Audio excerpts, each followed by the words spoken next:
There are going to be times when you have complex, major, or security incidents. So, how do you deal with them?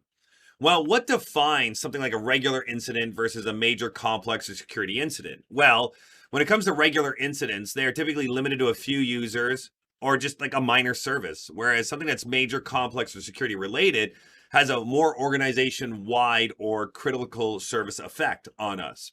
Complexity, when it comes to regular incidents, simple troubleshooting, well documented fixes. Whereas when it comes to the major, complex, or security, requires cross functional teams and expert intervention.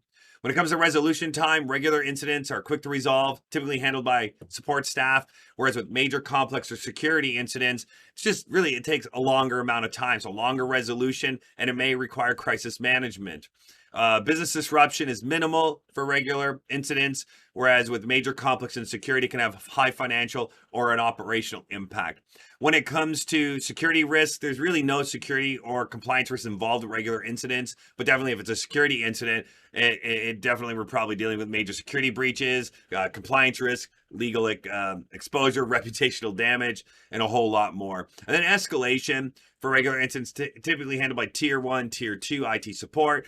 Whereas with major, complex, or security incidents, we might have to get our CISO involved, IT leadership involved, external response teams involved. So a lot more when we're dealing with our major, complex, and security incidents. So key points to remember are things like you're going to probably need some sort of temporary team to handle complex, major, and security incidents.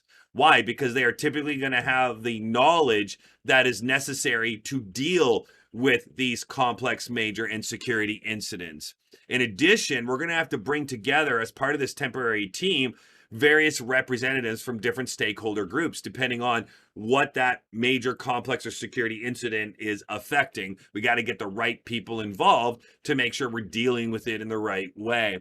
So we're going to have separate processes for our major incidents, our complex incidents, our security incidents when compared to our regular incidents. So maybe all of a sudden our service desk receives a call about an incident. As soon as the service desk recognize it as being a major or complex or security incident and not a regular incident, then it's really important that those separate processes are invoked so that way there we can efficiently and effectively deal with a complex, major, or security incident.